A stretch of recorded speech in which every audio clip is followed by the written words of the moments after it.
Hey everybody, and welcome to Rocksmith Encore.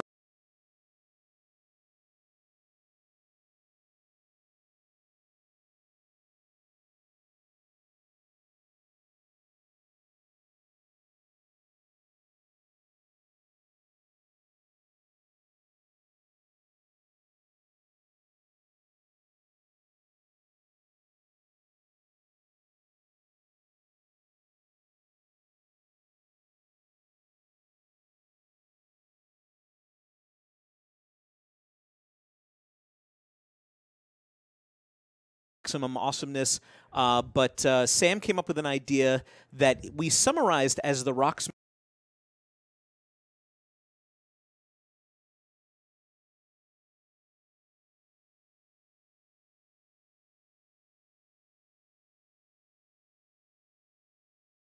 Sam is going to teach me some stuff that hopefully you will also be playing along at home, learning. If you have questions, you can ask them in our chat room.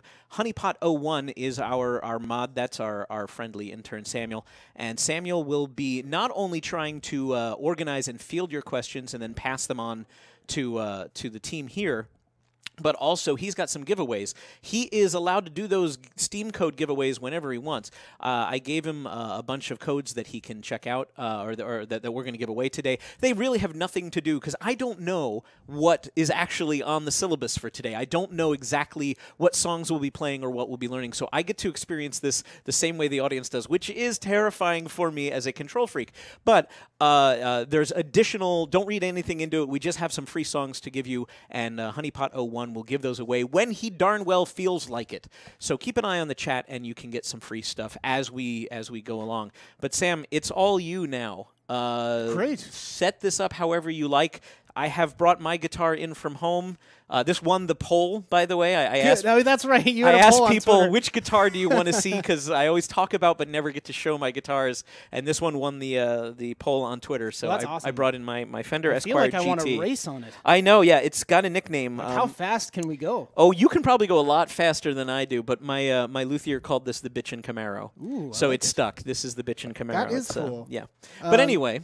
Well, all right. Well, first and foremost, thanks to everybody who made this happen. So Dan and McCune and Travis and Pody. Mostly Travis and Pody. Mostly behind Travis the, and Pody. behind the world but there. also Shu, who helped me with a lot of this, and Vincent and Kirsten and everybody else who's kind of had a hand in helping me out putting this together. So basically, we're at the Rocksmith Cookbook, right? What is the Rocksmith Cookbook? People are wondering, just keeping up at night. What is the Rocksmith Cookbook? What could it possibly be? Keeping them up at night? What is this thing that's keeping you up and making it so you can't sleep and you're waking up with the sweats and oh God, what is the Rocksmith? Well, for Cookbook? you, it's planning the Rocksmith Cookbook. For and me, writing that's it, exactly I think, right. Yeah. So that's what I've been doing. I've been planning the Rocksmith Cookbook, and it's been a frightening experience as well. But I think I got a lot of the stuff ironed out, and I wanted to talk about kind of before we actually get to the cookbook. One of the things that I noticed as a guitar player, as I was starting to learn, was there's this this really feel free to comment in the chat about this because I do want people to talk about this as it is a problem that a lot of guitar players face, or every guitar player faces, or every musician or artist or anything in general who has ever had any kind of artistic training or is wanting to go somewhere with their craft, is they get a little stuck. Yeah, sure. Plateauing is common. But also, you get stuck in your ways, and Yes. and that's not necessarily a bad thing. Like you have little things that are stylistic that are going to define you as a player, right? Like almost everybody, like you can listen to Steve Vai, and you're like, that's Steve Vai, right? Sure. Like I remember when I was listening to Halo 2, the Halo 2 theme, and I was like, man, that guy really sounds like Steve Vai. He's really good at doing that Steve Vai impression or whoever it was. But it was like, because I didn't think they actually got Steve Vai to do it, but it was Steve Vai, and it's the same thing with Carlos Santana and B.B. King and Zach Wilde, and a lot of famous guitar players have this sense of that's stylistically something that they can do. Sure. And that's different than what happens as a beginner when you're trying to cross the abyss of now I know a couple of things. And where do I go from here, right? So a lot of guitar players start off like, I know my cowboy chords, and then you might know a couple bar chords and a couple power chords and maybe a blues scale, right? How do you take that to another level? That always as a beginner myself, that was always like a really big challenge for me to try and figure out how do I get there? How do I get from okay, I can play a couple of chords to I can play everything across the neck. I remember the story I was thinking of to tell is this story. I remember my teacher from she was a jazz guitar player. She's still very well known. Her name is Mimi Fox. Really, really, really great jazz guitar player. And I remember watching her play, and she did this thing where she just played. She was like walking a bass line, like in the. Maybe I can get some volume here on an if that's cool, and if I can't, that's all good. Perfect, great. So so she would do something like this, where she would be playing, like.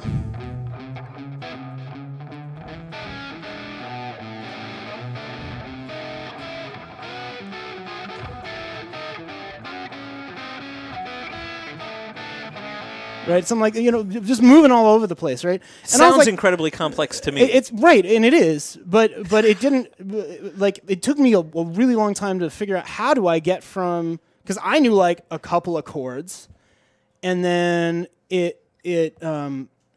my knowledge grew to a point where I started to understand the fretboard a little bit more, and I started to see things in a different way, and I tried to think about what those things were for me. So that I could kind of deliver them through Rocksmith to other people in a way that Rocksmith can actually make really easy, which is really cool because Rocksmith. The great thing about Rocksmith for this particular issue is that Rocksmith it shows a bunch of examples of guitar players who are kind of doing this, and if you zero in on some of these examples, you can actually get a lot of mileage out of it. Right? You can start to see, oh, this person kind of knew how to play around with this scale or this chord or a couple of extra notes, right? That might not have been something that you'd read in a theory book because it's guitar-y, right? There's a certain element of guitar-y that's not that you might not hear from music theory standpoint, right? So we'll go into that a little bit. So I'm not going to teach you guys like a huge bunch of theory today.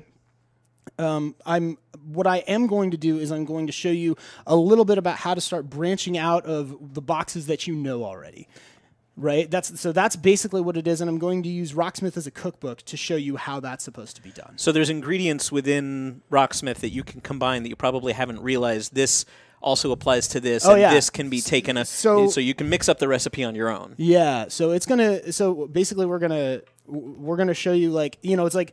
Something that applied just recently. My wife made me a salad, and I couldn't figure out how she made these like stripes of like red and white and orange stuff in the salad. And I was like, "How did you do that?" And she was like, "I just peeled the carrot."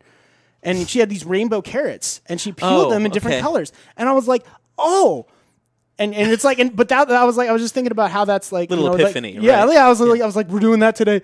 Hashtag salad epiphany. Hashtag salad epiphany. So without further ado, let's and again, I am somebody who I came to Rocksmith with some experience, but I'm mostly self-taught. I took like a class in grade school that didn't really take. I took one semester of jazz, but they kind of looked down on me because I was not like dedicated to the music department, and I was just a rock guy. So I've sort of, I'm one of these players that's got a little bit from everywhere, but as a result, I'm really aware of my limitations more than what I could be doing. So I'm kind of a good student for this because I don't know that I may know more than I give myself credit for, but I haven't considered how to connect things that I know and go, oh, that's related to that, or that can be related to that, and sort of grow that way. And feel free to comment in the chat if that's YouTube. And and if you're watching this on YouTube, you might have had a moment. Right. Hopefully you did. Almost stars and go, clutch your pearls. Yeah. It's me. They're talking about me. Make sure to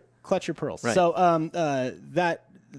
that's the concept that I really want to get into. Okay. And I'm so glad you agreed to do it. Yes. So without further ado, can we give Dan a little volume as well?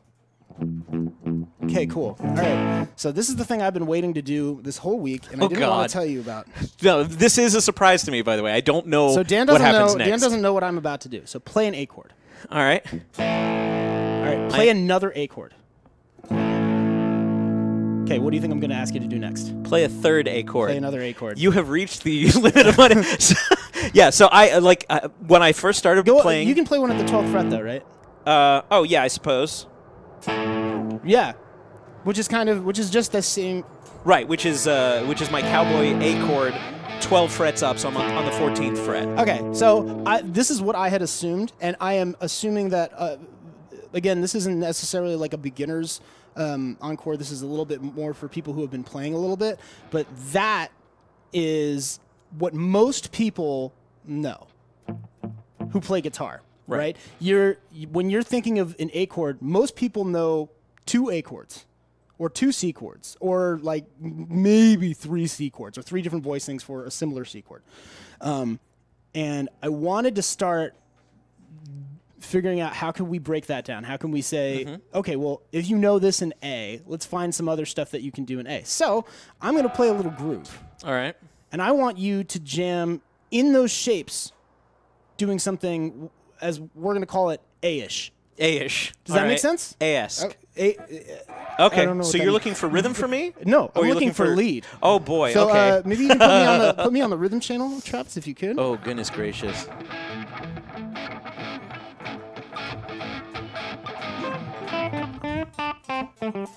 Oops, hold on a second. That's okay. We're just switching around. That's okay. Yeah, we're switching the rhythm channel. There we go. Okay.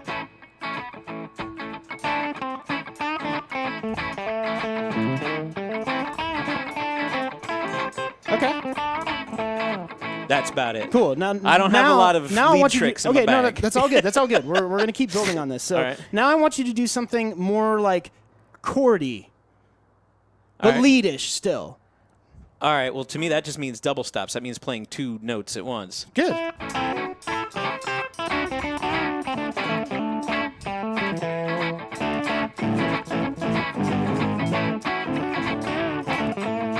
That's about it. Very cool. But that is the limit of my playing. So already we're like 8 minutes in, and and you found everything that I could do. No. So one of the things that you did is actually a thing that I'm going to touch on a little bit later. Okay. So this is good. We're actually opening up the doors. So all right.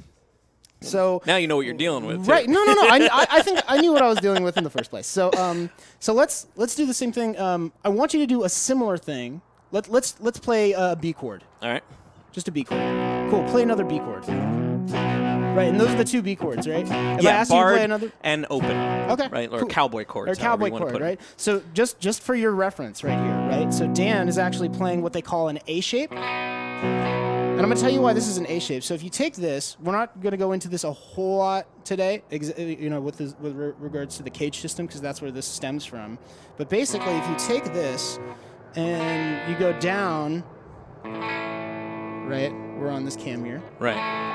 So this is an A chord, and assume you wanted to bring this up, right? So I could actually play this with my ring finger, right? These are the 4 middle strings of the guitar. This is yellow, blue, orange, and green. And if I wanted to move it up a half step, I could go like this, right? Same thing here. It's the same shape. You just keep moving up a fret. So that's why we call this an A shape, chord. So because you just did this in B, I want to go to the first example that I would love to try and show off how to start to expand your vocabulary a little bit. So let's go to the Brooks and Dunn. Let's go to the lead. Let's go to the 6th phrase of the lead chart. Look at all these examples you have. Yeah. I'm frightened. I got 2 pages. But like I said, okay. I want to dig into a couple of them. Sure. And we can kind of start to figure out what's gonna work. And again, we're using if you're just joining us, we're using all songs from the Rocksmith library. These are all available either as on disc or as DLC or whatever. Obviously, we have the full library of 1,100 plus songs, so it's easy for us to do this. But there's a lot of variety within our library. That's perfect. And yeah, Sam has chosen some stuff ahead of time. Can I get a little volume here? Game volume. Thank you. So now let's take the speed of this, if you don't mind, Travis. I'm gonna make you go through hell here. Let's go down to about 80.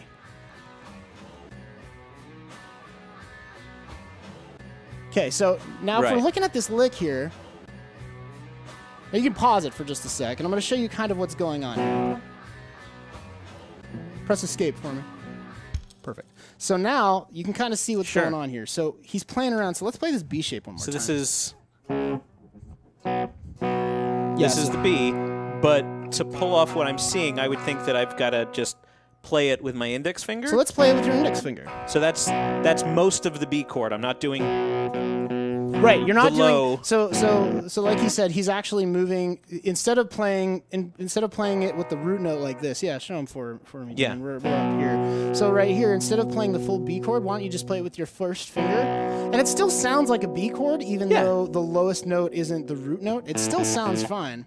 The important part is then at that point not to hit that the A string, because it's not playing a B, it's playing an A, and it sounds terrible unless you want to play the Who. Yeah, it's very. Which is but in this context, in this particular context, that's not what we're going for. So, so actually, now that we have this shape, we can actually move it around a little bit. So now instead of doing that, let's actually do this. So take your guitar and let's do.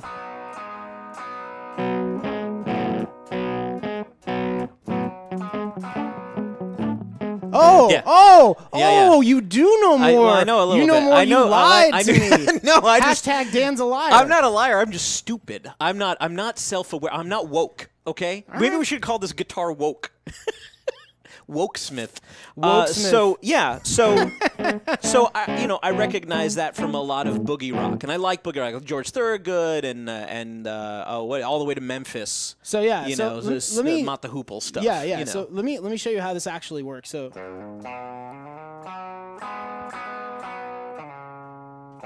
It's something like that. I can't remember exactly. That's already beyond my comprehension because you slid up and from the lowest frets to the middle frets. But you already kind of know it. So play that B chord with the first finger. Now play it with your ring finger. Go back to that first position. Right. So now, if you don't mind giving me a little one of this guy right here, close up. So now, if we look at this, we can go.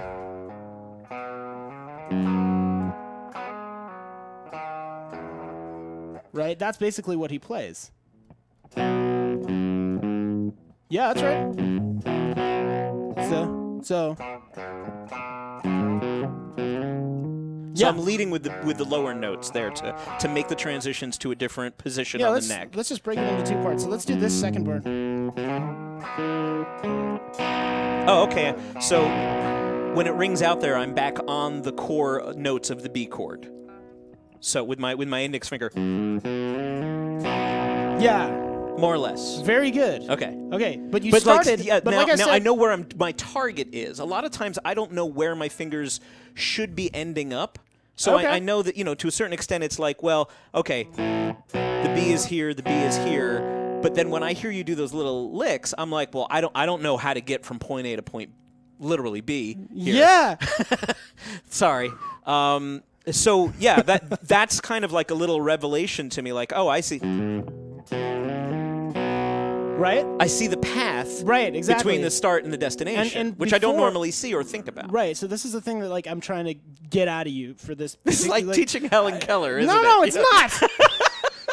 One of your eyes works. So zing, zing. All right. So anyway, God. I can see the whole fretboard. I don't know what you're talking about. So basically the idea is like now you have two anchor points for your B chord. Right. Right. So you're not thinking of the B chord in terms of, oh, I'm confined to this. Right. And I really normally do. Like anything beyond this doesn't sound like a B chord. Well, it's the danger zone. It's like, I don't know if I want to This is safe. This is home. This is home. So let's make this your new home.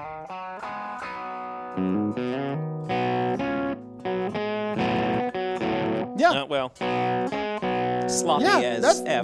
But still, even still, that's definitely where we're getting to, right? So you're starting to actually look at the fretboard and say, oh, maybe this is how I play outside of this position. Yeah. Right. And that suddenly I sound like I know what I'm doing. All right. Right? Okay, so that's how this is the whole idea of fake it till you make it this is my entire guitar knowledge.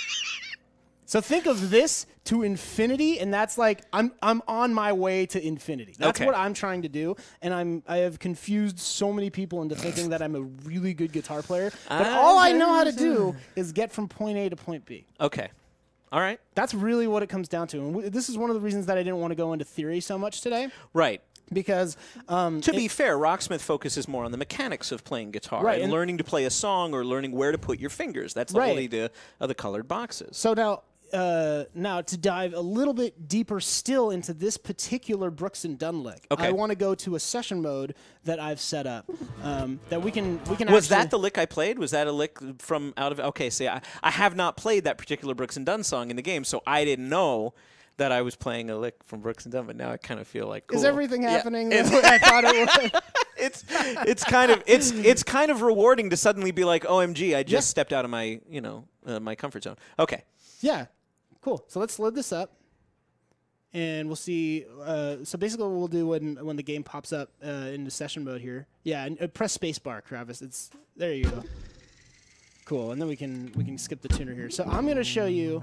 So now, Travis, if you don't mind, can you go left? Good, and then press down for me. So one more time. Session mode does show you not the scale outside of the standard box that you might be comfortable with. I don't even know if people know that you can do what you just did. Actually, Travis, do you mind zooming in twice?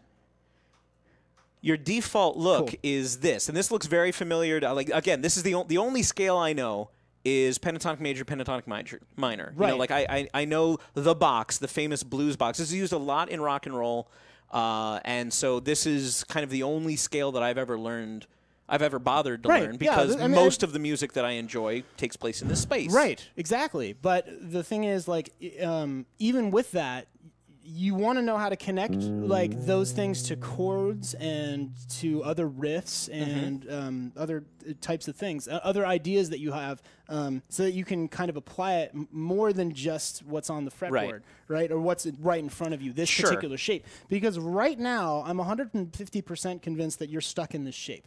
Yes, I only think of the neck in terms of 4 frets at a time. Indeed. And I was stunned when I started goofing around. I think it was in a book or something that I saw that it's like, oh no, the notes go all the way up and then they repeat again. Indeed. You know, it just like the chord shape. So I was like, well, that's an A and that's an A. Right. Same. So kind of yeah, concept. I had some fun trying to figure out where to go. And even now, I'm kind of fuzzy on where. That's my anchored box. That's home row for me all the time. The one that you're seeing on the screen now. So. I can play a little bit.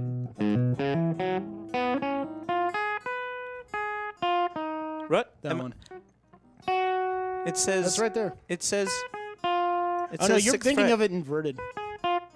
Oh, I am. So I'm so used to you're used to inverted. Rocksmith lets you choose whether you want to look inverted mode with the low E on the bottom or with the low E on the top of the screen, and our default is not the way that I am used to reading it. That's okay. So okay, yeah, the green string. That's the green string, not the yellow string. Okay, so now that you're in this position, right? So. Now that we're in this position, this is part of the. So the Brooks and Dunn lick is just. Right? So. More or less sloppy. Yeah, but. Oh, hey, now we've moved on. Go left, Travis. Thank you. So basically what happens here is if we look at it, those are all notes you can play. Right. For this particular thing. So. That's where we are from the lick, more or less. Now I want you to do something where we're going to just improvise a little lick here, and with this scale. It's okay. It's okay. We're all here for you.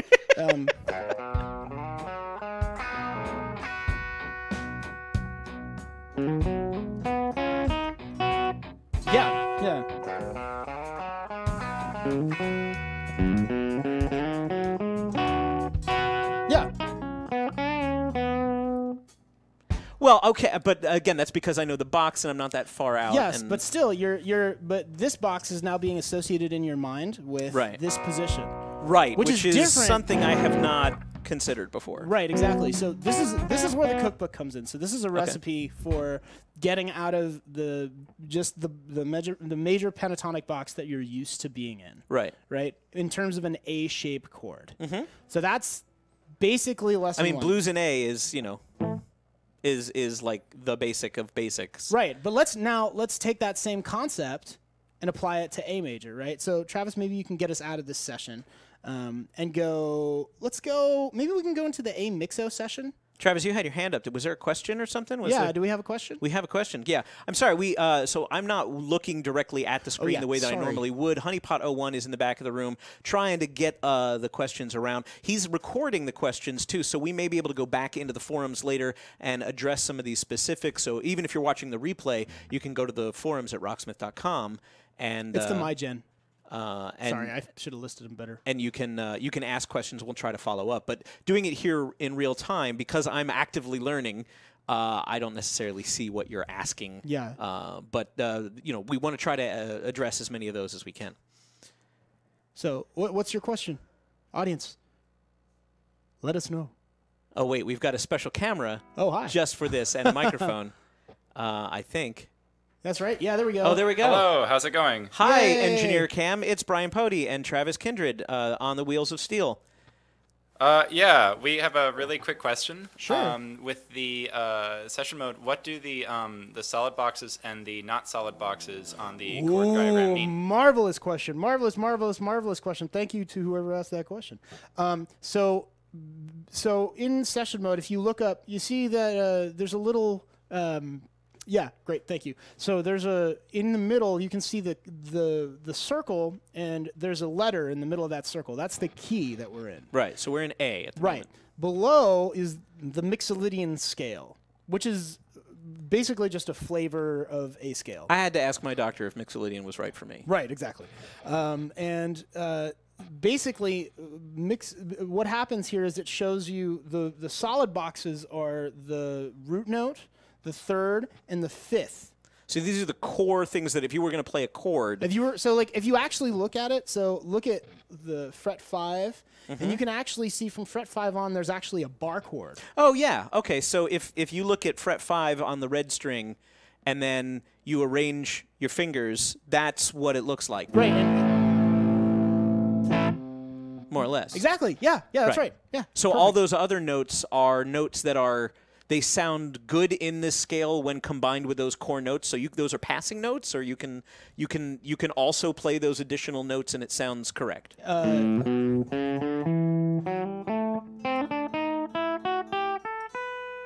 Close. Yeah, I think I got confused on the orange and the green. No, that's okay.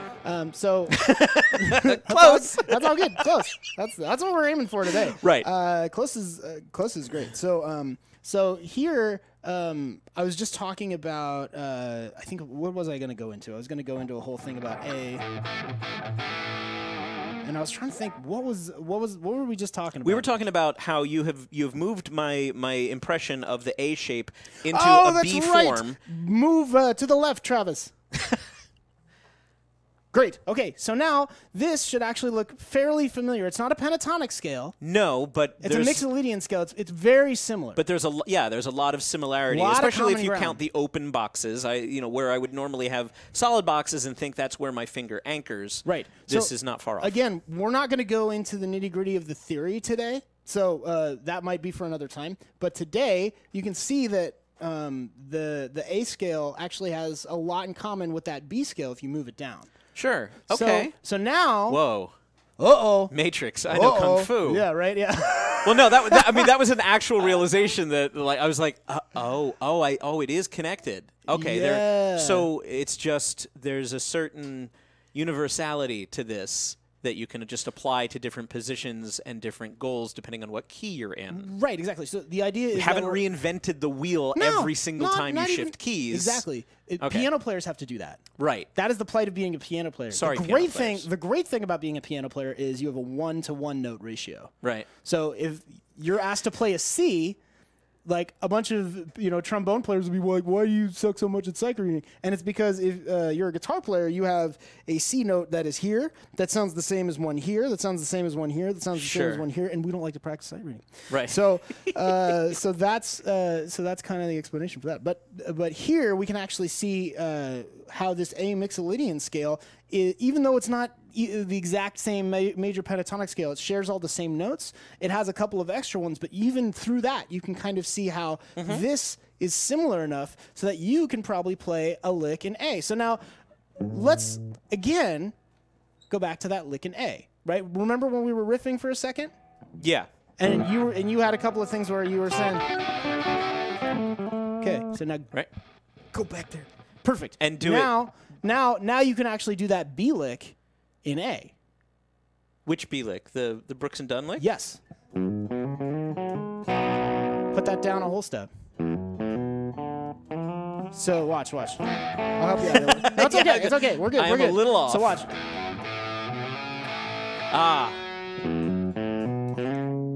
So do it with your ring finger when you slide up.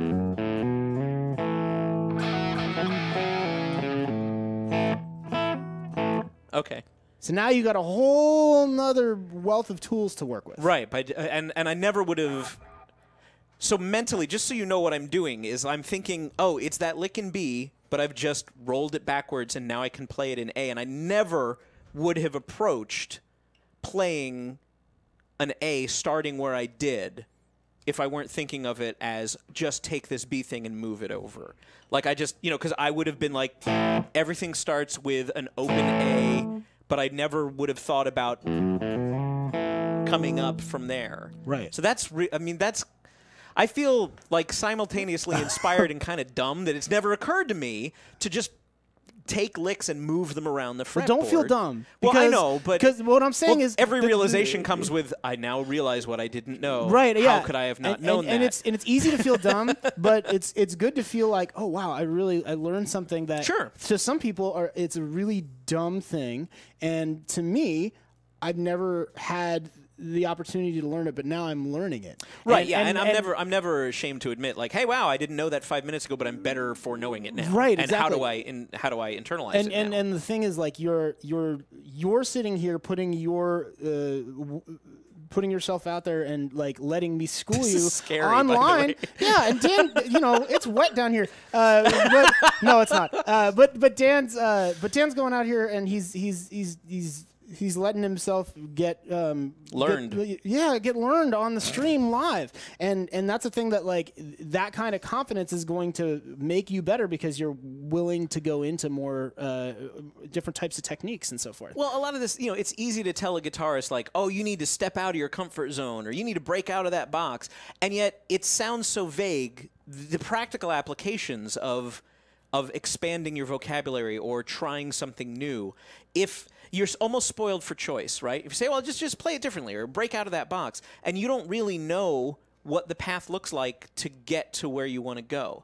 Like, it's terrifying. Of course you stay in your little home base. You don't move out because you don't know how to get there. Right. And it's just so what your point is, you do know how to get there, you just haven't realized it, and there's a lot of things in here that can help you see, oh, this is how to get there. It's very connected. This is as simple and straightforward as I can imagine, because you found a lick in B and just said, well, let's make it in A, and you proved at the beginning of the show that you know A. So this is like a kind of a musical magic trick to me. It's kind of like, oh, well, of course. Yeah, it's going to be like this for the next hour. Okay, great. Or however long we Holy get to cow. Go. Yeah. All right. So with that, Travis, I'm going to ask you on the Wheels of Steel to move along to the example that kind of brought me to this whole realization in the first place, the Doobie Brothers Long Train Runnin' Rhythm Chart. And we'll go to I think it's the third phrase. The sixth phrase. If you are just joining us, you have joined us for Rocksmith Encore. This is a special series that we do. We try to do it once a month where our note trackers sort of get to color outside the lines. And we'll do the rhythm chart. We do a normal stream on every Thursday, and we talk about the latest DLC, and we have the people that create that DLC give you advice on how to play it best.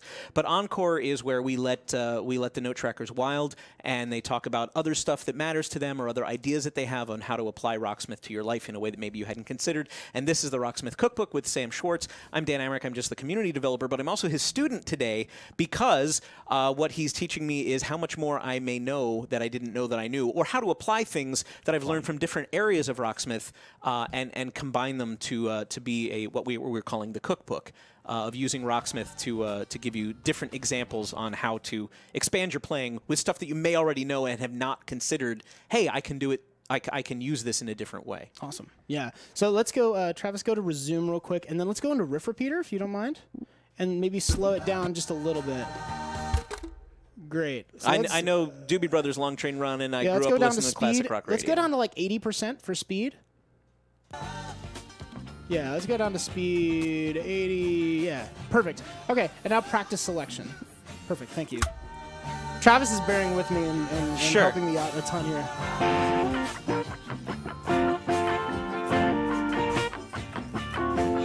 little hammer-on them.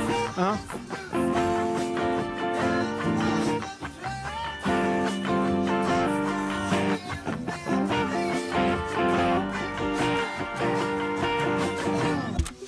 Okay, so now let's press escape. So this looks an awful lot like that A shape you taught me before. Uh-oh. In that it's, hey, look, it's all of those notes with one finger, and then I'm hammering on. Right. Okay. So, great. I know how to play Long Train Running. Next. No. Where are you going with this? So... This is also a test of Sam's patience. Oh no, it's not. It's not. Not even close. So let's go to. Maybe we can go to that session that I set up for the G Dorian session that I set up for this particular song. So exit, and we'll go to that. I just want to commend Travis and Pody for running this. Yeah, again. Travis and Pody. This is a huge deal.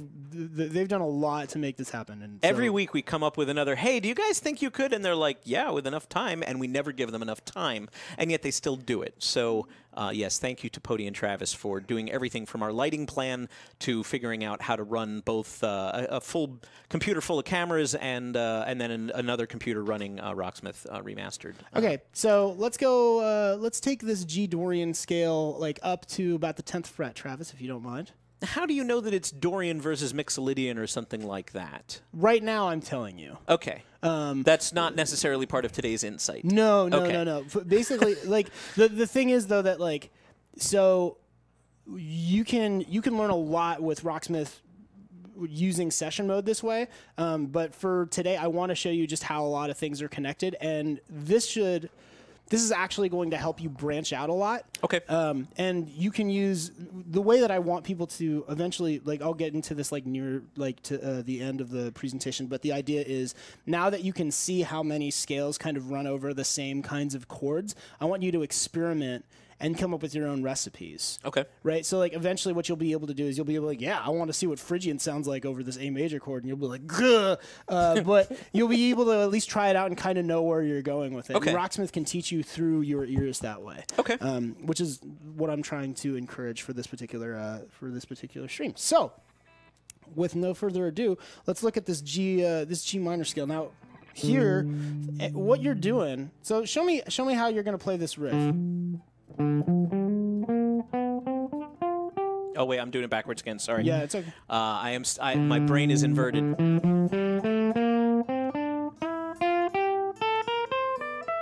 Okay, now play that G minor 7 chord. That's part of that Doobie Brothers song. Just the G minor 7. Now, some of you is that the G minor 7? That is the G minor 7 chord. Okay, cool. And so if you have ever played this G minor 7 chord before, one of the things that that you're going to see here is that if you just play this G minor 7 chord, it's actually relatively static. So just play the same rhythm. So dun, dun, dun, dun, dun, dun, dun. Right, now that's cool, but it's a little, if you wanted to add a little bit more color to it, you might want to try to do something a little bit different. So how would one do that? And before, beyond the pull off and the hammer on of. Well, let's just talk about that pull off and hammer on, right? Because that all lies within this scale, in this minor 7 scale, right? That we're associating with this chord. And the thing to me that was so interesting about it was that they didn't have. I don't think the Doobie Brothers had Rocksmith Remastered. I don't believe so. In the 70s when they recorded this song. So I was like, how did they figure that out? It's a twinkle in Nick Bernardi's eye. Yeah, right. But basically, if you look at those scales, right, it's actually because it feels good to play on guitar. Like theoretically, it works, right? You can justify it theoretically in some kind of in a musical sort of context. But I think the real reason you're doing it is because guitaristically it just feels good. You're just playing a hammer on to this chord, and it's a really nice, easy thing to do. Travis has a question. Hi, Travis. Travis says, we're getting there. Please we're almost stand there. Hey, guys. Hey. So we have a question from Beatmaster 80, I think is the name. Hi, Beatmaster 80. Excellent. He's a regular viewer. Hi. Hi. So yeah, we just wanted to ask: is there a particular order for someone learning that you prefer in terms of scales or what types of chords to learn, or does it matter and you should just play anything that comes up? Is there a particular order to all the stuff you're talking about that might be best for a new guitarist?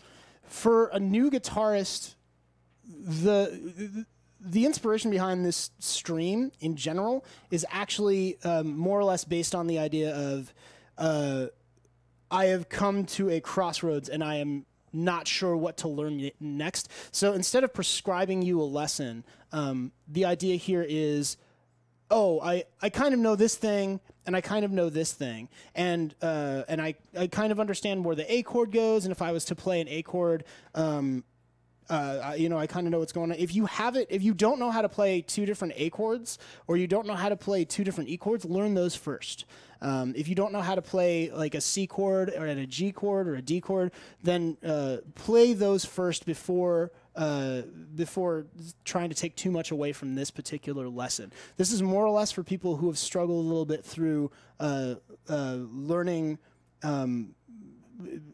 those kinds of chords, like where Dan's at right now, where he knows how to play guitar. He could play in a band, right? Like we could throw him into a band and he could totally play and keep up. But he might not know how to flavor things up the exact way that you'd want to, or to color those things in. And so when those questions of, like, usually what will happen is boredom is a good sign that you're ready for this stream with your guitar playing. So if you've gotten to a place where you're like, man, I just keep playing the same old licks, and I don't know how to get anywhere else with it. That's the time to start looking into this stream, and then you can get a lot of ideas from here. There's gazillions of examples, literally gazillions. I said that on the other stream, and I'll repeat it again. There are gazillions of examples in Rocksmith where you can just go into session mode from a part of the game and load up you can look at the key, and it'll either say minor or major, or it won't say anything at all, which indicates major. And then you can look at the scale that associates with the chord that you're trying to look at, or the passage that you're trying to look at. And you can actually see if the notes in that scale line up with what's going on in session mode. And then you can start to figure out ideas from there. So I know that's kind of a long-winded answer. Well, is there any specific right way, or does it depend on where you are in your journey? Again, boredom is the motivator. But so then, when you're bored, do you go to scales? Do you go to chords? Like, is there anything other than make sure that learn chords in different positions? Is step one. The question I would ask myself is, what's making me bored? Okay. Is it like every time I do this one A chord, and try to narrow it down. Sometimes this is a really hard thing to do, and it's a really good exercise as a guitar player to be like, what is the thing about my playing that I really just don't. I can't stand right now. What's this thing? For a while, I would do the same licks in the pentatonic scale that I always did, and I never, this is a personal thing for me. I had a hard time figuring out, how do I jazz that up or make it more interesting, right? How do I color these things in a certain way, or how do I make scales sound faster or more interesting? And then I started learning licks that would teach me how to do that. Or I would take gigs, Rock of Ages was a great example. So I played this show called Rock of Ages, and it's based off of all music from the 80s. That's really, really, really tricky guitar stuff, tons of whammy bar tricks, big, expansive guitar solos, right? Travis has got his double horns going. He knows, because he was there with me. We were in that pit together, and it was great. I had to figure out how to make these big tapping lines. I knew that would challenge me, right? I knew that would be a really difficult thing to do, and I said, how do I do that? How do I figure out all these tapping licks and do all this stuff? And because I was in a place where I was to be challenged to do those things, it gave me the opportunity to say, oh, okay, now I know how to move my lick along, or to move my lick library along in my head, right? So what I would say to you is figure out that point that you're not able to break through, or that you're having trouble to find out, how do I get from just playing this B chord or playing this A chord to making it sound a little bit better like that's why it's really great to listen to a bunch of different musicians, right? Figure out something you want to sound like. You know, it's not unlikely that if you're watching this stream right now that one of those songs is in the game, and you can learn licks from that and then put that in session mode. So, which is kind of what you're doing here. Which is kind of all I've done. Solid examples that, you know, are based out of our library. So these are songs I'm familiar with, except for Brooks and Dunn. I am familiar. Yeah. But so, like, now you got to know Brooks and Dunn. Yes, exactly. I never would have thought that, like, hey, that's my jumping off point. Well, and yet that I can hear that lick working in a lot of other things, including stuff at home that I'm goofing around with trying to write. Right. Yeah. And as a guy who's like done a lot of country music and sessions and all that, that's the thing that country is most under respected for to me, is that it oftentimes is just like, well, it's, you know, just a bunch of cowboy chords or whatever. And it's like, yeah, but if you get to the guys who are like making the music, like they're producing the songs and they're getting that country feel, the things that they do on guitar are brilliant. And they're not crazy complex theoretical masterpieces, right? It's not Mahler. It's like, right. It's like, it's just brilliant, concise ideas. It's meat and potatoes, but it's extremely well expressed. But it's perfectly made meat and potatoes. And there's something about having, like, you know, you'll have something cooked perfectly, and it's like, even if it's simple, it's like, but it was perfect, you know. So that's kind of what we're getting at here. So I hope that kind of answers your question. I really. Travis says he gets it, so that's Travis, good. If I've answered a question for Travis, we're probably good. Right. All right. So I'm sorry. You were. We were. Oh yeah, we were somewhere mode. We started off with Long Train Running. If you're just joining us, sorry. This is Rocksmith Encore. I was the Long Train Running there for a minute. This is Rocksmith Encore. This is Sam Schwartz. He's one of our note trackers here at Rocksmith, and he's put together a way that you can sort of learn from examples within Rocksmith and combine them in ways you didn't really expect, basically building new recipes, and hence that's why this show is called the Rocksmith Cookbook. So he's teaching me live some of these concepts that he's come up with and ways that I can apply this. And we left off with Doobie Brothers' Long Train Running with this their famous hammer-on riff. And that's where we left off, and you went into session mode. And now I'm wondering what is next. Well, what is next? That's a good question. So imagine not only can you do the lick that you had there, but you can actually see that there's a ton of other notes that you're not playing that also align with this scale. So maybe let's come up with a couple of different ideas as to how to use that same chord. So let's play that chord. Let's just play the G minor 7. Maybe we can go to the close-up cam and I can show you. I'm going to show you. So look here. Right? So we have my G minor 7 chord right. Now I'm putting my pinky down, right? That's the 13th fret on the purple string, which is valid according to this session mode map. So now I just want you to do.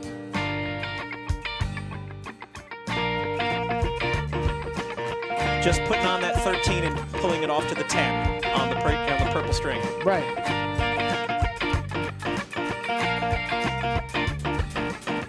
That's very good. I like playing funk. It's just something. So that's, you know, those strong upstrokes are very funky to me. Right. So that's one thing that you can do. Just a really small thing. It's a really small thing, but it's one thing that you can do with this. So now another one is if you start playing notes on the green string. All right. So play a couple of extra notes on that green string. Yeah. So now let's make a lick out of that. So play me something that you might like. Assume we're playing like the Doobie Brothers.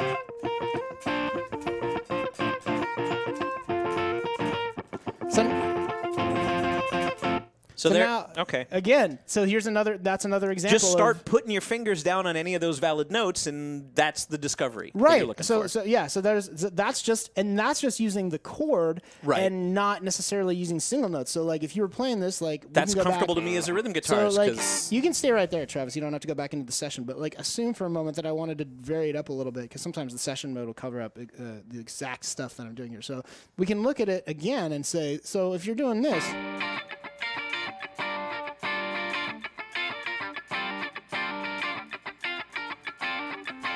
So you're just throwing in different substitutions at different points in your strumming. Right, and then on top of that... And it becomes a whole new riff. Right, and so then you can do this too, though. You can actually start hitting single notes in the middle of all of that, and it comes up with a completely different groove, a different way to play this whole idea, right? So what about if we did this? So we did this same thing where we're pulling off from the purple 13 to the purple 10, and then we're doing the thing that incorporating your lick a little bit.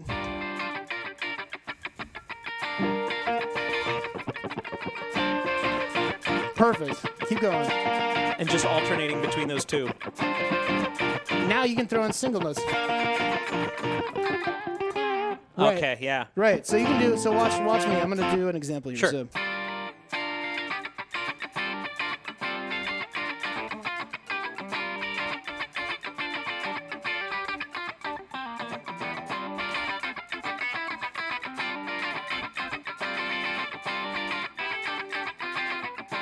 So you can start building off of that. It kind of no longer sounds like the Doobie Brothers, which was the goal, was to take it somewhere new and to sort of like put your own style into it. Right, exactly. These are sort of some of the fundamentals of songwriting, like where you're starting to like look at it and say, how can I do something different? Like I've always loved big open string chords, and people, my friends who I played music with, they'll hear. I remember I was playing them like a bluegrass record I played on, and I wrote one song on the album, and we were listening to it, and the second I played the first chord, my friend Cliff turns to me, and he's like, that's your song. That's your song. That's one of your chords. He's like, you wrote that. I was like, yeah, that's right. Yeah, as a matter of fact. Because I like to experiment with those kinds of open sounds. But it's just part of your voice, as you were saying. That's part. Yeah, exactly, and that's how you start developing your own style as a musician. Which I think is one of the hardest things. And honestly, so many times I've read interviews with players I admire, players I've just heard of, and they, whatever it is, and they all say it's really important to develop your own style. But it kind of ends there. Like you don't know how to do that. Just how do you play differently than everyone else? When you're all dealing with the same 12 notes in the same order, right? You know? Yeah. How do you cut through some of that? It's right. So this is valuable stuff. Yeah. And I forgot to mention, but I am endorsed by Pody Guitars today. Oh yes, I didn't want to mention that. My guitar is not the only one. Somebody actually had asked earlier if we could do a whole stream of just showing off all the Pody guitars. Maybe. Perhaps. If you're lucky. Yeah. Yeah. A Pody guitar showcase. I believe it was Ravenberg. During lunch, he was like, you know what, that's what I'd like to see. Yeah. A stream of just Pody's guitars. So let's jump around again. Can we go to the Donnas tracks? You did the Donnas? Absolutely. I love the Donnas. If you're not familiar with the Donnas, it's an all-female punk band out of San Jose, I believe. Oh, really? Yeah, they're South Bay. Yeah. I love this song when I was a kid. When you were a kid. I got a few years on you, my friend. But Take It Off by the Donnas is actually literally one of my favorite songs in the entire Rocksmith 1100 song library. Such a great riff. What a great groove. And then I think I didn't know you were going to use this. I'm very so let's go to the lead. So this actually speaks to something that you did very early on in today. Okay. Like one of the first things that you played is actually exactly a thing that I had planned to teach in this particular lesson. I remember you saying, we'll get to that later. We will get to that. So now we're going to get to it. So there's a solo with a couple of double stops in there.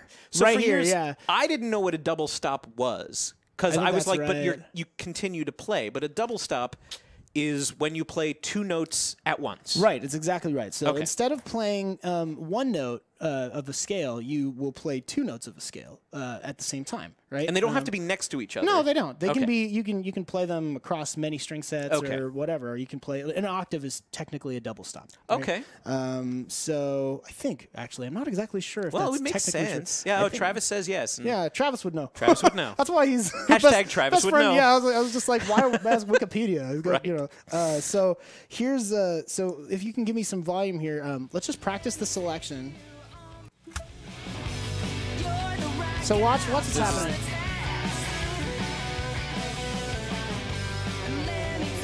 That's a great So riff. watch. So what do you notice about that? Well, it's tricky. Some of it is off the beat, so I have a little trouble.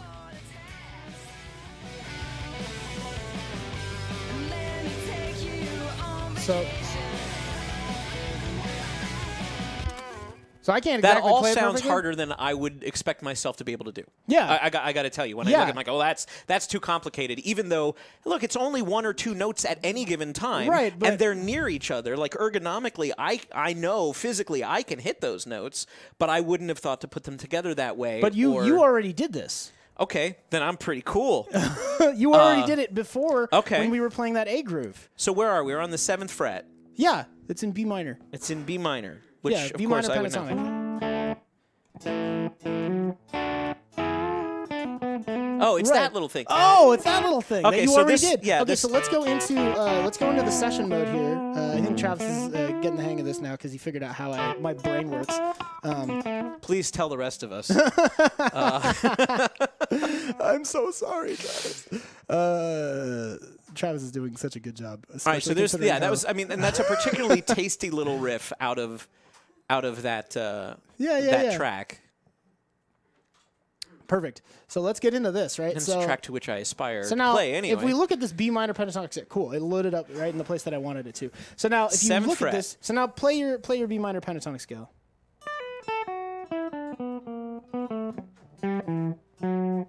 No. Nice and slow. Perfect. Now, let's play it 2 notes at a time. 2 notes at a time. You got to play them right here. So, bam. So let's hold that, and we do the bottom 2 notes. Now, what's the second note here? That's a damn good question. That's the so that's look, the 9th you fret have a on reference the A. called Rocksmith. Yeah. Oh, look at the reference. Okay, it's the 9th fret. It's the yellow solid box that you're seeing on. Exactly. So now if you now that's 1. There that counts? Yeah. So watch. So it's like this. So it's like.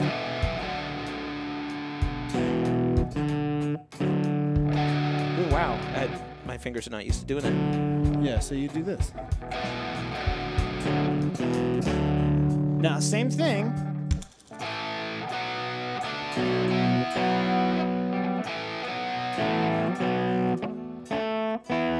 Right. Okay, so I'm just doubling. In addition to whatever this root bar note is, I'm just adding.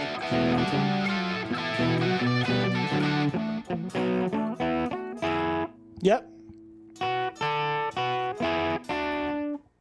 Right. So she does something a little bit different. So instead of her going instead of her doing this, right, which is actually in the shape. If you look at the shape.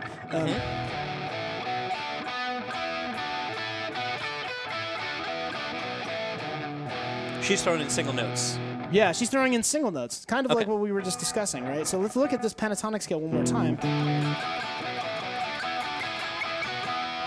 But she's actually not ever hitting anything on the 10th fret. So she's keeping it all in the range where you can just hit the 7 and 9 fret. Right. But she's playing 2 notes at a time. Something like that. Exactly. And it sounds so good. It sounds different. It sounds different. It sounds different than what you're used to. So that was one of the things that stood out to me about that song and that solo. I was like, man, that's such a cool little thing to do, but it spices up your playing. So it fills it out. People think of lead as single note playing, but it doesn't have to be. No, not at all. I almost never play just single notes when I'm playing lead. I'll throw in all sorts of weird, wacky stuff. We have a question from the Peanut Gallery. Yes. How's it going? Hey. Well, it's going all right. Have you been watching?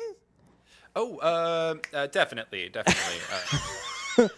Travis just woke up from his pile of cheese that he was sleeping in. Oh, cheese! What do you got from the chat room here on Twitch? Hey y'all. Quick question. What do you think is a good place for a beginner to start? Someone's starting on rhythm or starting on lead. You were talking about single notes just now. What do you think would be a better starting place? Starting with struggling through lead lines or working your way up through a rhythm path? So for Rocksmith, a lot of the concepts that will show themselves over and over and over again. This depends widely depending on what kind of style of music you're into or what bands specifically you are into, because even stuff that you might think is really simple is actually extremely complicated. But for the most part, rhythm tends to be a little bit more attainable than the lead. That's not always the case. It's funny because I think a lot of people that pick up Rocksmith begin with lead because they think single note is easier than multiple notes. But everything that you're teaching me here, I don't know if you tailored this for me specifically, but I do identify as a rhythm guitarist first. So I see this as, oh, here's a way to play lead, but drawing on my knowledge as a rhythm player. No, if you're a lead player, this works the same way. Okay. Right? Like, because a lot of these then you just take it from scales back to chords. Right. Okay. Right? I see. And you can still plug it in and you're like, "Oh, wait, isn't this chord?" Like, you can see all the highlighted notes in Rocksmith and be like, "Wait, that makes a chord." And then you can split those up and have different inversions of the chord. Okay. Which is really cool way to learn. So, you can do it either way. Rhythm is, you would say, slightly more attainable for newbies. Well, like I said, if you're a newer player, you'll be able to go through rhythm and find a lot of concepts that you'll see over and over again. Like, and you'll see that in lead too, but it's going to be a little bit easier to identify in rhythm. Like, so if you're assume for a moment that you'll play something that's like a hummy strummy sort of chart. American Pie. American Pie is a great example. This was actually the first song that I learned how to play myself out of sheet music with the chord boxes. So it was like 7 of the basic chord shapes, and I didn't know that I could apply those to other things. I just wanted to learn how to play American Pie, which, by the way, is in the Rocksmith library, so you can do this too. Right. So then I went and I found a songbook, and I found, oh my God, I can play a third of the Beatles songs right now because it was the same chords, and I had no idea. Right, exactly. So, like, again, like... So there I was able to apply it. Right, yeah, and the same thing goes, like, the chart that actually just popped in my head was, like, Flogging Molly, actually. Yeah. So, like, Flogging Molly has, the Flogging Molly chart, I can't remember. Drunken Lullabies, Drunken Lullabies, that's what it was. I did that song, like, a million years ago, but it actually just has a really cool strumming pattern, but it's so aggressive. It's so aggressive, but it's also just, like, this is, like... It's Celtic punk. Yeah, but it's just a couple of cowboy chords. Yeah, they're not complicated chords, but it's how you play them. And they're not that much different than what you'd see in American Pie or maybe that Bob Dylan song that we have. That's like hummy, especially for the rhythm stuff. You'll see a lot of the same concepts come up over and over and over and over again, and that'll reinforce those concepts for you. So I would say approach rhythm first, because then you'll have a little bit of a better home base to start from. Okay. And you'll be able to be like, oh, I remember this chord. Oh, I remember this chord. Oh, I remember this. Right. So that'll happen a lot more with rhythm than it will with a lead for the most part.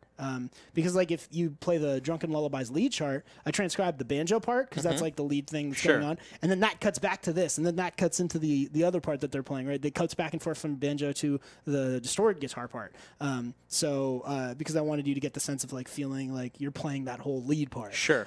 So. You know, that's kind of where I'm going with that. Okay. Yeah. So we were at the Donnas. We were at the Donnas. So, again, so now you have this... Instead of playing single notes, she's playing 2 notes at a time. She's playing double stops. Right.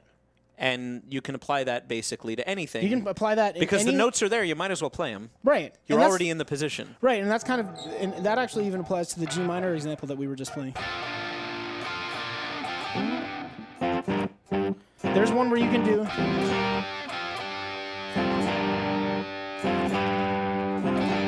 I went major. It's just it's just these two. Right. Yeah. So you can do this. Okay. Yeah.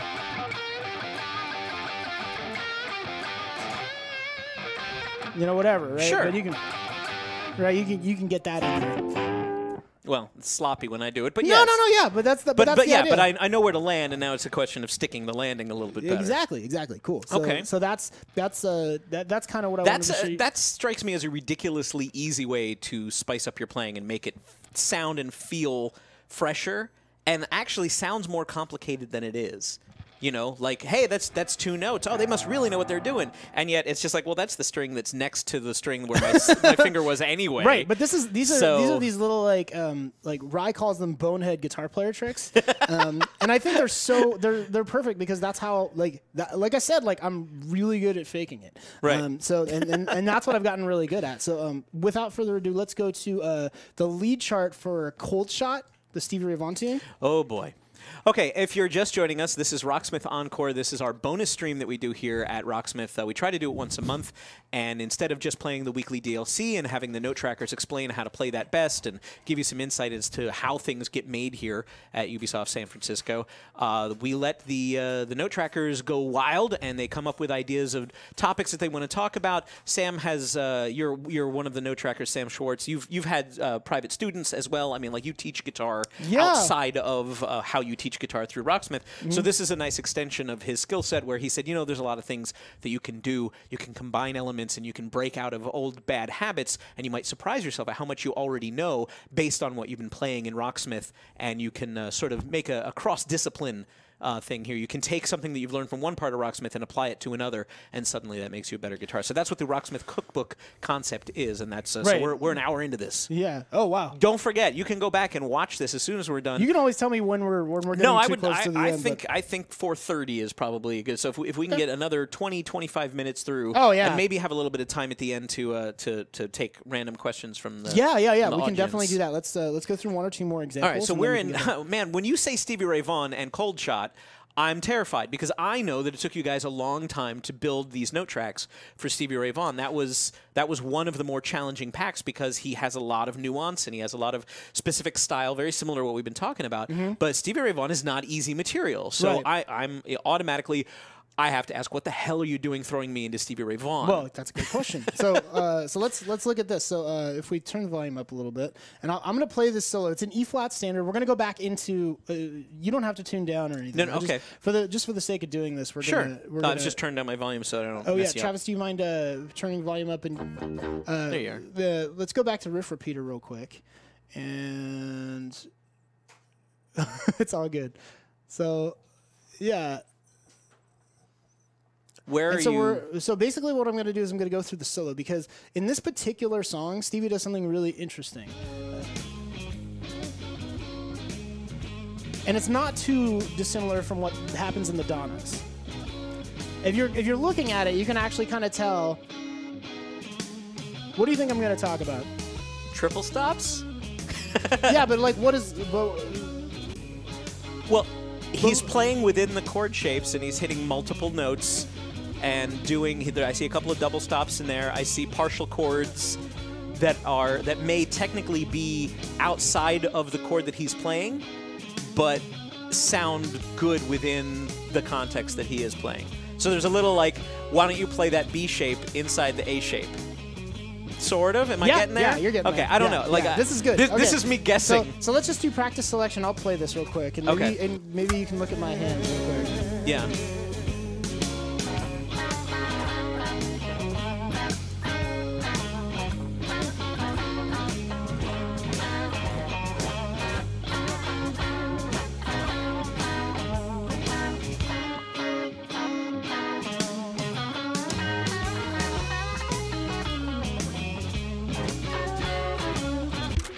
So let's pause it real quick. Let's press escape here. Okay. So with that same thing, to me, it's like he's just playing these licks. He's just playing these licks and then adding the top notes. And I think actually, if you go back to it, can you riff repeater? Just go back to riff repeater real quick. Cool. And then let's actually level it down. Oh, so until you're the double simplify stops go. it. Yeah. So, So this is what actually... So if you go down to here, this is all he's actually doing. These are sort of the root notes. Well, this is the lick. Now level it back up.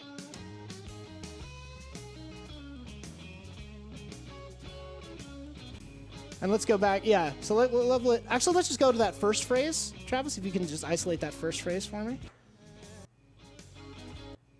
Cool. So now level that down. Right, and if we look at, so you see how like the double stops come in at a certain point, but he's actually just kind of playing more than the one note on that one string, right? So it is similar to the Donna's approach in that it's like you know where the root of the melody is that you want to play to make it a nice sounding solo, right? But you start dressing it up with additional notes. How do you do that? You do it by going into Riff Repeater and seeing like, oh, okay, well, what other notes are nearby that are in the scale? Right, these are all things that are sonorous. Right, and actually, and if you play the song, like if you're just sonorous, if you're just leveling it up and starting to play Rocksmith a little bit more, you can actually see these kinds of things develop. Right, the way that we level them. Sure, usually, yeah, because you'll that. when you are programming the dynamic difficulty in our songs, you start with core root notes that sort of anchor the whole phrase, and then you just start dressing it up. Yeah, it depends on what it is, but yes, basically, sure. yeah. So like the idea is we're just giving you an outline of what's going on, and that fills in over time. And, okay. And for this particular song, it's perfect because if you level it down, you can actually see the outline that he's playing is all in that A blues scale, right. which we will go into right now in session mode. Okay. So.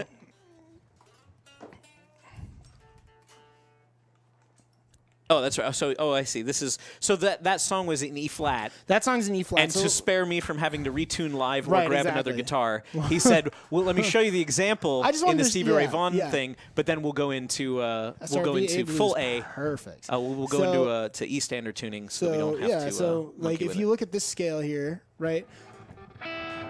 These are all the notes that Stevie is hitting here.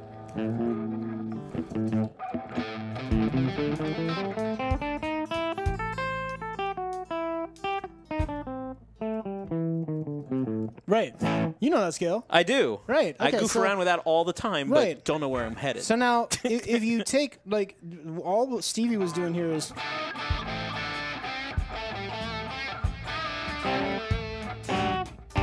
So now what I want you to do... Yeah, I'm a little confused. So let's do this. Press escape real quick for me, Travis. I'm going to show you how to do this. Now, before you play the double stops, let's just play the single note line.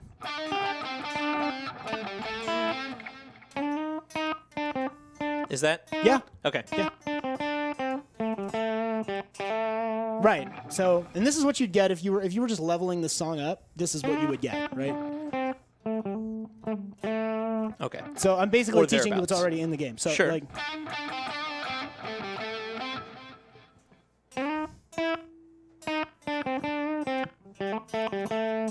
right. Now, let's do this. That sounds so much better. So now you're hold on.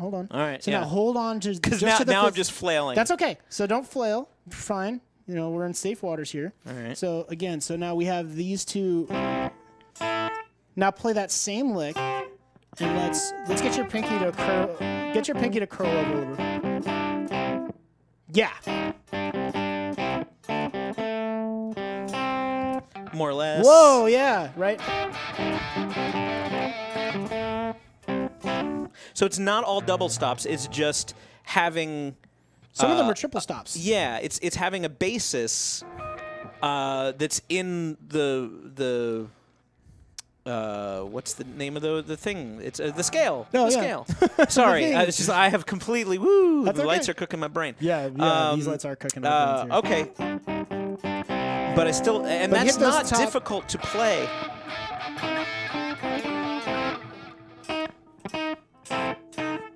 Yeah, there you go. So I'm trying to fret the green string, but also that's it. Perfect. Play the purple. So, right. So you're fretting the orange string. I'm fretting the orange string, and I'm playing the green and the purple from the bar that I'm doing with my index finger. Right.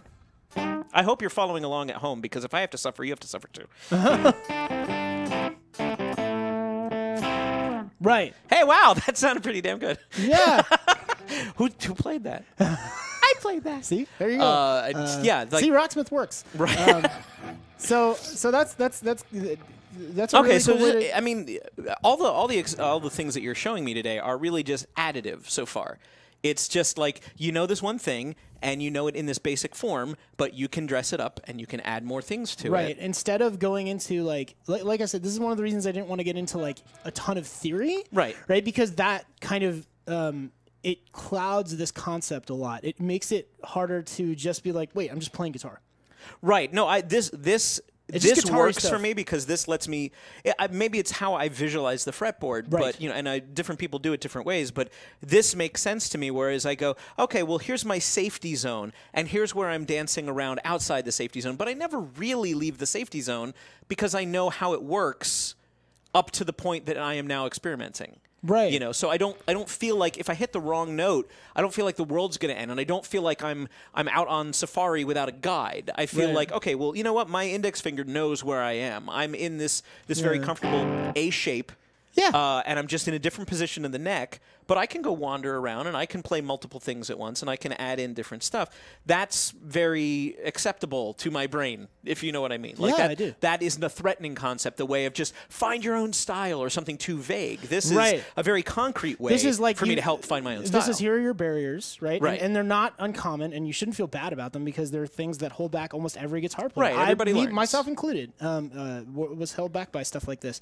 And once you start, the thing is, it's about knowing how to figure out what questions to ask. Right. And which is also hard. Which is really difficult, but that's kind of what I'm trying to help you guys with here is starting to figure out, instead of thinking what's the right way to do or right thing to do, it's like, instead of that, just start asking questions that challenge. What's a different way to do it? Or maybe, how do I expand on this? Or, you know, things that aren't as black and white as what is the way? Right. Like we could show you a way. It might not be the way you like. Right. You know? And it may not be a way that makes as a teacher, sense. like I'm saying, as a teacher, like as a personal teacher, like I would sit there and I would try different things out with the student, right?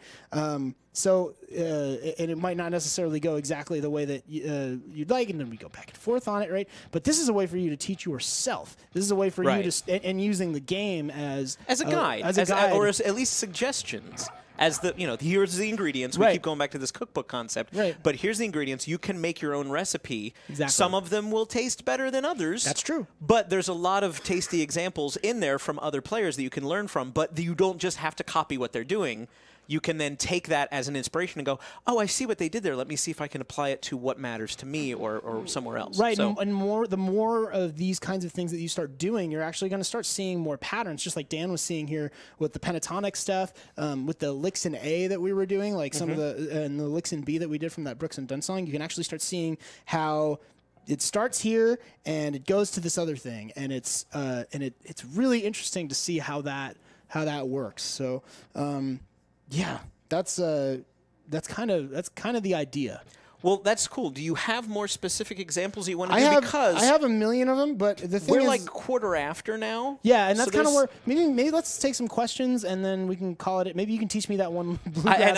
I will teach you that bluegrass lick, but that was pure rote memorization. You know what I mean? Like I just said, teach me something, and that was before the camera started rolling. I think it's a perfect way to end this stream. All right. So if you guys have some good questions, Honeypot01 is looking for those chat room questions now. He's been recording a bunch of them. So if we don't get to your question, please don't be upset.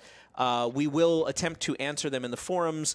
We'll go in and copy over as many as we can and try to address them. But we'll do a few here live while we can towards the end of the show here. And hey, Honeypot, did you give away all the codes, or do you have more codes to give away? You gave away all the codes? Good. Happy Halloween. I hope you enjoyed all those codes. There's your candy. We have more codes to give away on Thursday's stream as well, so if you want to come back and join us on Thursday, we'll always give away more codes on that. Travis has some of the questions that we were just stalling until we could find out what they were. So now that we've successfully stalled, hi, Travis. Hi, how's it going? This name is Lame. Would like to ask... do you have any advice for taking licks and turning them into larger songs? Like, if you like a really cool lick, how do you expand that into writing, a whole thing?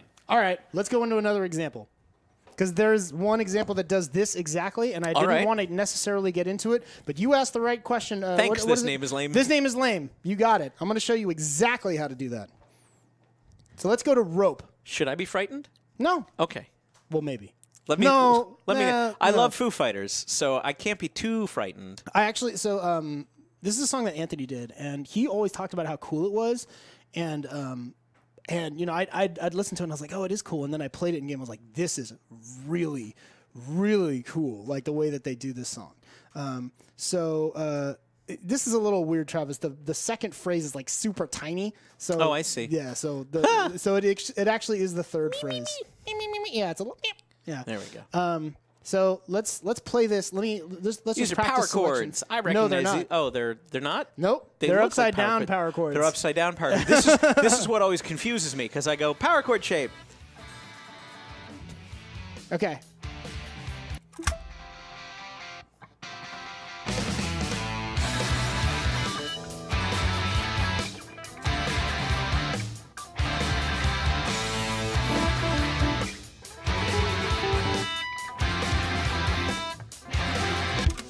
Okay, cool. So Okay. what you just saw there. Now we can go. Let's go to my hands real quick, and I'm going to show you a little something. So these are all the same shape. Right. Dave Grohl, being a Foo Fighters fan and reading interviews with him and playing his stuff, he likes to do shapes up and down the fretboard a lot. That's just kind of how he writes. Cool. Right. So this is probably indicative of how this works. It's very Dave Grohl-ish to do this kind of Okay. thing. So if we go to my hands real quick. So this is the first chord he plays. Perfect. Now let's move that up 3 frets. And now let's move that up 4 frets. So here's a song idea. This name is lame that you might have heard or seen. Maybe you like the Foo Fighters. Maybe you don't. I'm not sure, but this is a song idea based around these 3 chords. Now, assume for a moment that you wanted to not just play these 3 chords. You wanted to play other chords that would also fit in the same scale, and you wanted to write something that was kind of like this. Not suggesting to rip off the Foo Fighters, but this is how you might do it for this particular song. So let's actually go to session mode, and we can look at a scale real quick that is associated with this song. So again, this is not a complicated shape. It's just not in positions that I would expect to match up well. Yeah. Like, it sounds a little dissonant to me. It Which, is. again, is a very Dave Grohl thing. Right. You know, he kind of kicks you at the side of the ear. Yes, that's right. Foo C Ionian. Foo C Ionian. Ask your doctor if Foo C Ionian is right for you. Yeah. You might have a case of the Dorians. Okay, so let's zoom out a little bit. So this is stuff that you can do in our session mode. You can reveal more notes if you'd like to learn how to transition from sort of one position to another or try to break out of that box. And then zoom out one more, Travis, if you don't mind. This is something that you can always do in session mode. Wow, so that's now, a lot of anchor points. It looks like a lot, but it is. It's a lot. However, it's 12 frets. It's 12 frets. Oh my god. So, but before you lose your stuff here, which is what I can say. So I toss my cookies. Right? Before you toss your cookies, so let's start. Now, let's go to that 3rd fret. All right, 3rd fret. On the green string here. On the green string. Right. Now, that's an open box, though. So that's like a passing note or something. So now let's go to the next. So let's go to the 5. Just to the 5. Cool. Now, let's examine something about these 2 positions. Okay. So go back to that 3. And if you actually look at it, the shape is actually, if you look at that, see that green 3, and then you can see the orange 5? Yeah. So fret that orange 5 for me. And now you can see the blue 5 as well, right? Yes. Now move that up to... Just to there, just to the, from the 3rd to the 5th fret. Right. So now that... Are you playing the high E on the high E string? You can, actually, in this particular... Right, so these are actually chords that are still a part of that same scale, right? Sure. So let's go up another one. Let's go to the 5th fret. So now, same thing. You can actually see how that's... Now let's go up. And if you go up to the 8th fret, you see the same thing, right? You can map out every single note and see what note is below it on the next string, right? Right. And then you can actually come up with more. So let's go up one more. Perfect. And there's 10th fret. And then the next green box is an empty green box at the 12th fret. Right. Which is actually the top chord in that riff from Rope that you were just talking about. Exactly. So now instead of having just 3 chords, you have 5. Okay. So now let's go. I don't expect you to be able to play this because this is kind of tricky. Yeah. So I'm gonna show you how you can actually So you can stop here, and I'm gonna show you how I would break this down if you were to try to learn how to add even more to that, right? So let's go to my hand, and I'm gonna show you something. So let's look at this. So here's the C note, D, E, right? F, G, A, B, C. Hey, that's do re mi. Right. So, and that's the C major. That's the C major scale going all the way up on the B string here. But assume for a moment that I wanted to also harmonize. Right. How would I harmonize? I would actually let's do the next string 1 string at a time. So we do this first fret, and then if we were going 1 note below on the orange string, we would do this.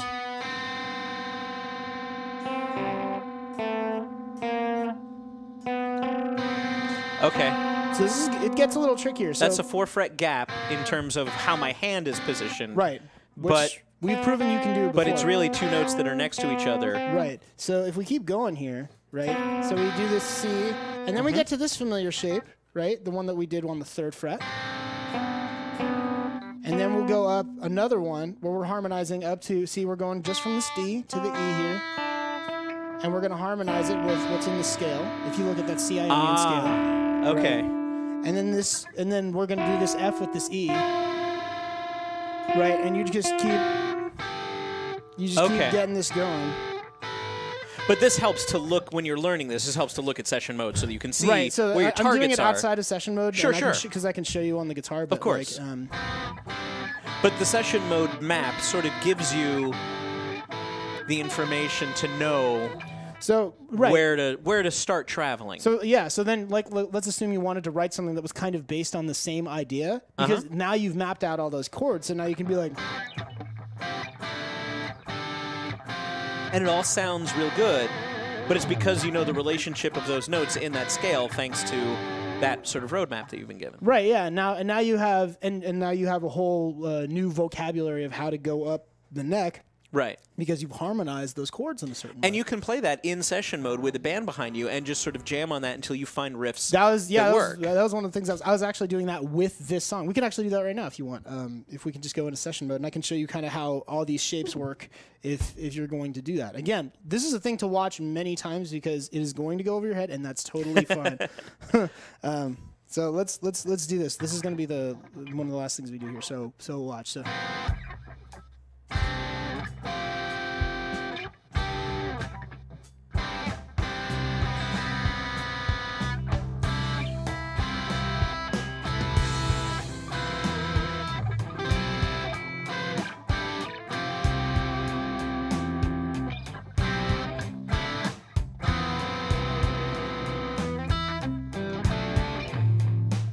Again, not super complicated, just knowing where the lane is and where you want to go within that lane. Right, exactly. And session mode will support you as you do that. Sure. And then you can start to work out ideas with Rocksmith, and then you can adjust the BPM and the key and all that other stuff to give you different flavors of the same thing that you're doing. So you get a wide array of really cool things to be able to do with just starting out and things that are already in Rocksmith. Right, and things that may already be in your vocabulary and you just never thought to take them any further. Indeed. This has been great. I know you had like a million other examples, but I do kind of want to call it at 90 minutes. Yeah, let's call it at 90 minutes. Is there any other last-minute questions that are super relevant, or do you just want to leave people with some words of wisdom? What did we learn today? You know, like Jerry Springer. Yeah. Yeah. I think Travis is checking. Yeah, they're checking to see if there's any questions. Travis does have a question that he wants to bring up. Yeah, hopefully this will be a nice big summary question, you know, or it's like, what is the meaning of life, Sam, or something like that. Yeah, you know? I don't get or maybe not. What do you got, Trav?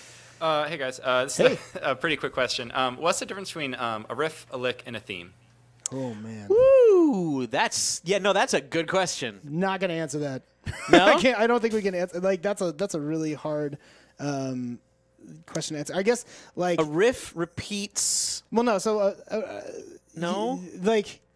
A lick usually isn't a thing that repeats in a song. Right. And I don't know the technical definitions of all this stuff. So like, this is more of your interpretation of it. Yeah. I mean, like, they're interchangeable depending on what you're looking at, right? Like, I'm sure there's a dictionary definition of each one, and maybe Travis knows better than I do, or someone else knows better than I do. But it's very hard to for me to define that. So I don't really want to answer that question. To me, a riff is a series of notes or a small progression of notes that can anchor a song, and that would be something that is repeated often. A lick sometimes is just a brief flurry of notes that's like a flourish or something, but wouldn't necessarily repeat. And as for a theme, I don't know. That's much more of a like. I think of that as like an orchestral recurring, thing. Yeah, like a recurring. Like a leitmotif. But again, that's why I was like, I don't know. That's a tricky one. Let's talk about that in the forums, honestly, because I'd love to hear how other people define it, and then we can also go and say, what does Google say, and determine whether or not we agree with sort of that summary. Yeah, cool. Yeah, we asked for one more question. That was our fault. So cool.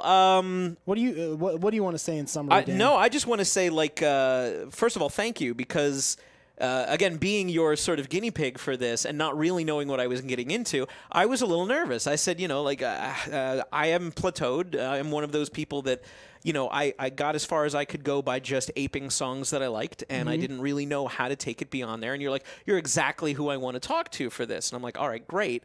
But at the same time, you showed me a couple of very simple things.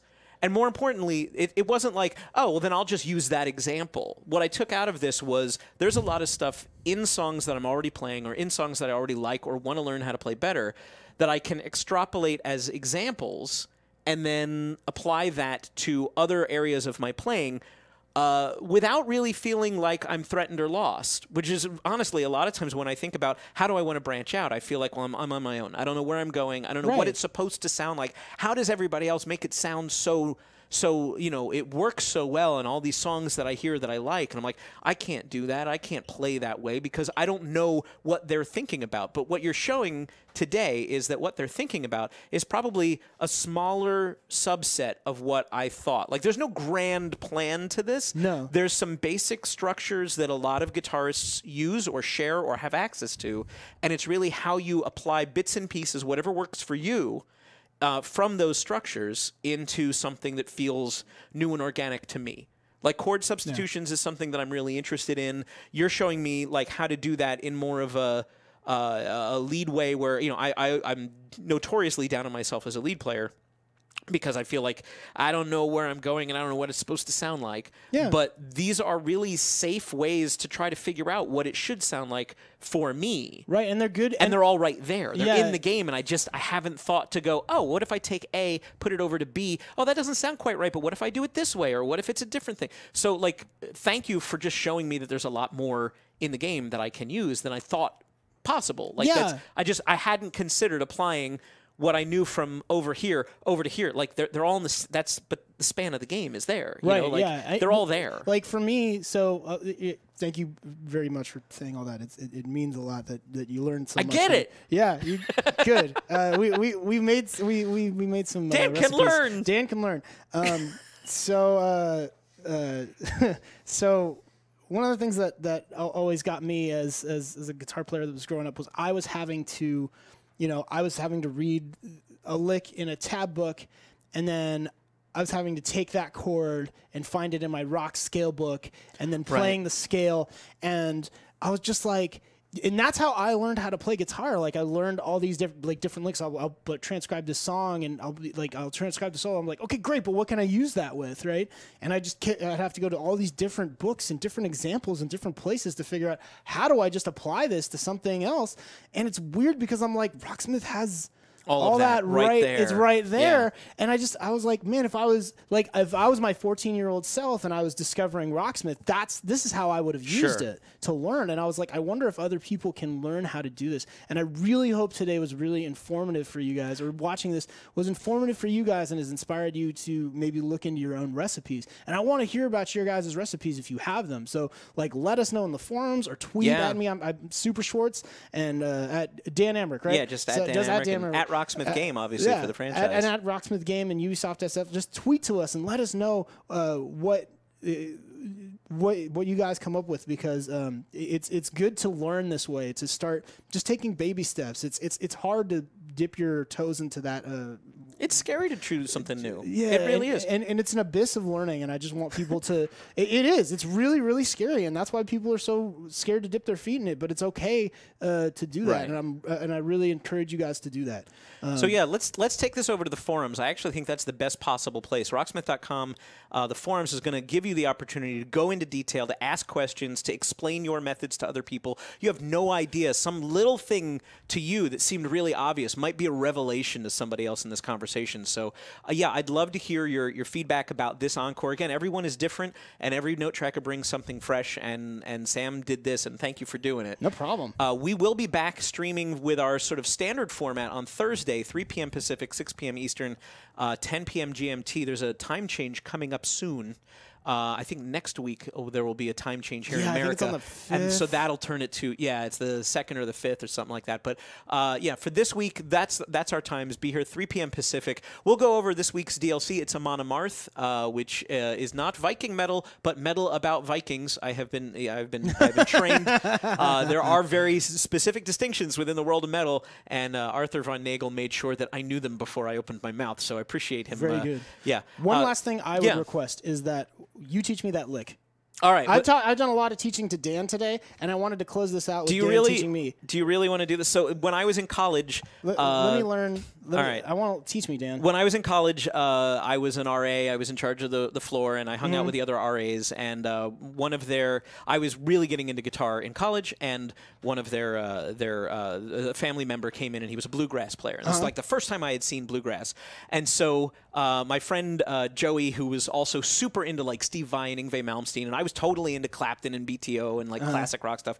But he said, teach us something. Because this guy was an amazing fingerstyle player, and we had just never seen it. Right. He goes, all right, I'll teach you something. And it was like his turnaround lick to end songs. And so for years, no matter how inappropriate, I have always finished all of my songs with this goofy little lick. Oh. So it's a G and a C at the end.